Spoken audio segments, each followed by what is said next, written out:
Engineer محمد علی مرزا کے live session دیکھنے کے لیے اور ان سے لائیو بات کرنے کے لیے Shahid and Bilal official YouTube channel کو سبسکرائب کریں۔ سوال نمبر 22 ہے احمد بھائی کا گجرات سے کہ سلف کی رائے کو کیسے دیکھا جائے؟ اہل سنت کے سلف کون ہیں؟ اہل سنت نے اپنی اپنی مرضی کے سلف بنائے ہوئے ہیں۔ جب بریلوی دیوبندی اہل حدیث آپس میں ٹکراتے ہیں تو پھر ان کے سلف ڈیفرنٹ ہوتے ہیں۔ جب شیعہ کے ساتھ ان کا میچ پڑتا ہے پھر ان کے سلف کوئی اور ہو جاتے ہیں۔ جب ہمارے ساتھ میچ پڑتا ہے تو پھر یہ شکست کھا جاتے ہیں، کیونکہ ہم تو بات وہاں سے سٹارٹ کرتے ہیں کہ ہمارے سلف جو ہیں وہ صحابہ اکرام علیہم رضوان اور اہل البیت ہیں علیہم السلام۔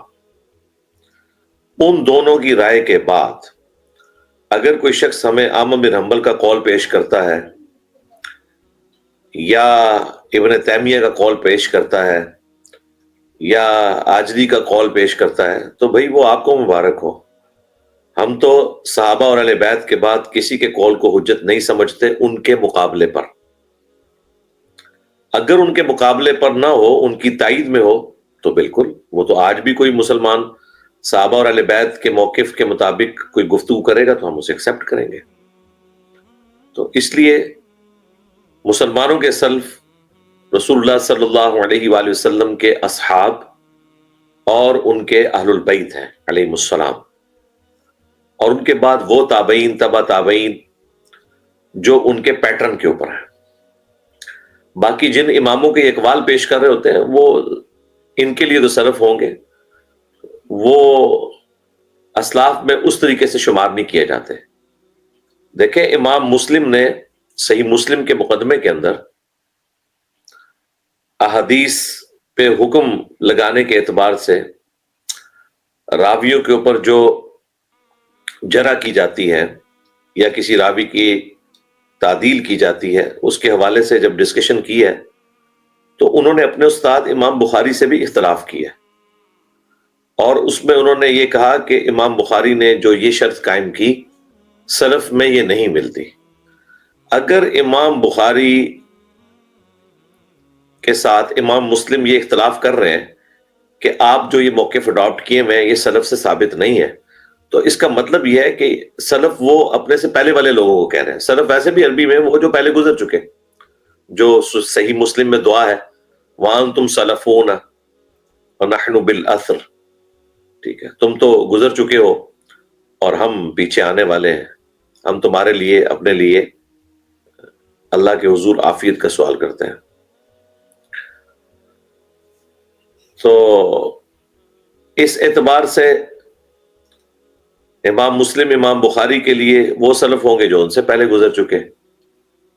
ہم تو امام بخاری امام مسلم کو بھی سلف مانتے ہیں، لیکن اگر ان کی رائے صحابہ اور اہل بیت سے ٹکرائے گی پھر ہم ان کی اس رائے کو نہیں لیں گے۔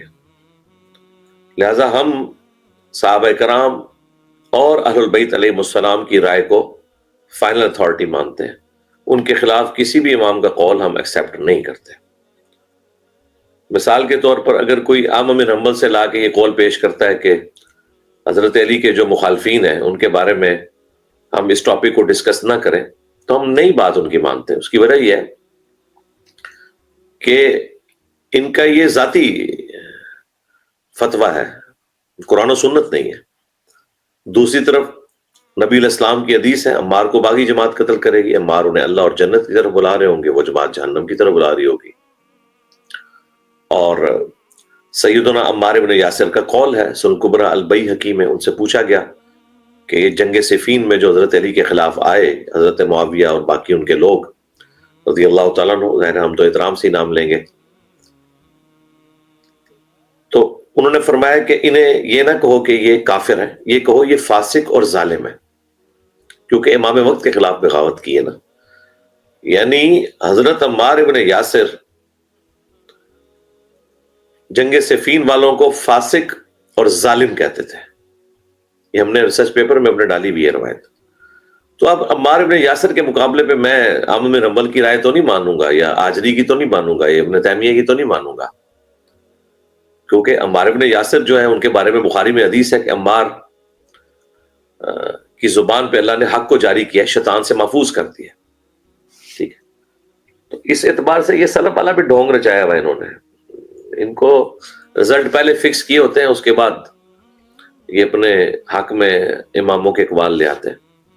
اماموں کے وہ اقوال معتبر ہوں گے جو صحابہ اور اہل بیت کے مطابق ہیں. جو صحابہ اور اہل بیت کے خلاف ہیں قطعاً ہم انہیں ماننے کے لیے تیار نہیں ہیں. ایون صحابہ کرام میں جب اختلاف ہوگا اور ایک دوسرے کے بارے میں رائے کریں گے, پھر ہم خلفائے راشدین کی طرف جائیں گے. اب کئی لوگوں نے حضرت علی کا ساتھ نہیں دیا جنگ جمل صفین میں, اور انہوں نے ایک حدیث کی غلط تعویل کر لی کہ جب کوئی مسلمان دوسرے مسلمان پہ تلوار اٹھاتا ہے, بخاری میں حدیث ہے, تو دونوں جہنمی ہیں. پوچھا گیا کہ مقتول کیوں جہنمی ہے, قاتل تو سمجھ آتی ہے. تو نبی علیہ السلام نے کہا کہ اس نے بھی تو اپنے بھائی کے قتل کا ارادہ کیا تھا. ان روایتوں کو پیش کرتے ہیں اور کہتے ہیں جی اس کی وجہ سے بعض لوگ جنگ صفین میں حضرت علی کی حمایت سے پیچھے رہے اور حضرت معاویہ کی بھی حمایت سے پیچھے رہے. تو بھائی ان لوگوں کی رائے درست نہیں ہے, کیونکہ سورۃ الحجرات میں ہے کہ جب مسلمانوں کا کوئی گروہ باغی ہو جائے, خلیفہ وقت کے خلاف بغاوت کرے, تو اس کے خلاف قتال کرو یہاں تک کہ وہ توبہ پر آمادہ ہو. تو حضرت علی نے تو قرآن کے حکم کے مطابق عمل کیا ہے. یہ جو آپ حدیث پیش کرتے ہیں اس کا فہم وہ ہے جو حضرت علی نے سمجھا ہے کہ یہ ایک مسلمان کا دوسرے مسلمان پہ لسانیت کی بنیاد کے اوپر تلوار اٹھانا ہے, ذاتی دشمنی کی بنیاد کے اوپر تلوار اٹھانا ہے. لیکن جب کوئی خلیفہ وقت کے ساتھ مل کے ریٹ آف دی گورنمنٹ کو چیلنج کرنے والوں کے خلاف تلوار اٹھاتا ہے تو وہ قرآن کے حکم کے مطابق عمل کر رہا ہے, اس پہ یہ حدیث نہیں فٹ ہوتی. اب اگر کسی صحابی نے فٹ کی ہے تو اس کی اجتہادی غلطی ہے, کیونکہ خلفائے راشدین نے ہمیں اس کا مطلب سمجھا دیا, اور ویسے بھی ہمیں تو خلفائے راشدین کی پیروی کا حکم تھا, علیکم بسنتی و سنت الخلفاء الراشدین المہدیین. اس میں تو باقاعدہ موجود ہے. تم میرے بعد بہت اختلاف دیکھو گے تو میری اور میرے خلفائے راشدین کی سنت کو لازم پکڑ لینا. یہی وجہ ہے کہ حضرت ابوبکر کے خلاف بھی جو لوگ کھڑے ہوئے ہیں وہ سارے کو کافر تو نہیں تھے. منکرین زکوٰۃ جو ہیں وہ صرف زکوٰۃ نہیں دیتے تھے, نماز تو پڑھتے تھے. اس لیے تو حضرت عمر نے کہا تھا کہ یہ نماز تو پڑھتے ہیں, مسلمان ہیں, صرف زکوٰۃ کے انکاری ہیں. لیکن حضرت ابوبکر نے قتال کیا, صحابہ نے ان کا ساتھ دیا بعد میں. کیوں؟ اس لیے کہ وہ مخالفین غلطی پر تھے. اور دیکھیں اس قتال کا فائدہ ہوا ہے کہ ایک دو قبیلے ان کی شامت آئی تو باقی قبائل جو ہیں وہ پھر توبہ کے اوپر آمادہ ہو گئے. تو اب یہ تو نہیں ہو سکتا کہ ہم کہیں کہ حضرت ابوبکر نے مسلمانوں کے اوپر تلوار اٹھا لی ہے, اس طرح تو نہیں ہوگا.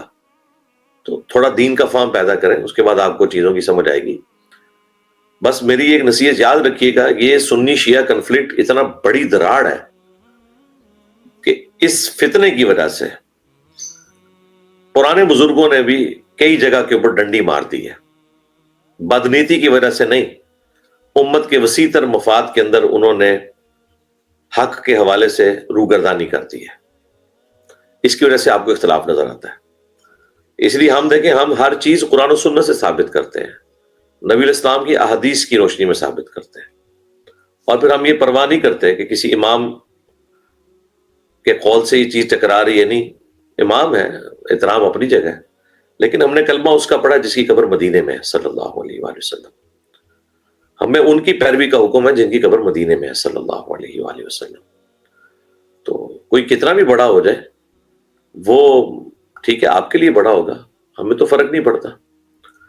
آج سے 1000 سال بعد ہم بھی بڑے ہوئے ہوں گے, تو کیا اس کا مطلب ہے کہ لوگ ہمیں سلف بنا کے اور ہماری رائے کا اہتمام کرنے شروع کرتے ہیں اور لوگوں کو ہمارے رائے کی طرف لگانا شروع کرتے ہیں؟ نہیں نہیں, ہماری دلائل کی طرف آئے. ہماری رائے کوئی اہمیت نہیں رکھتی, بالکل کلیئر کٹ. نہ کوئی شخص پرانا ہے تو وہ جسٹیفائی ہو جائے گا.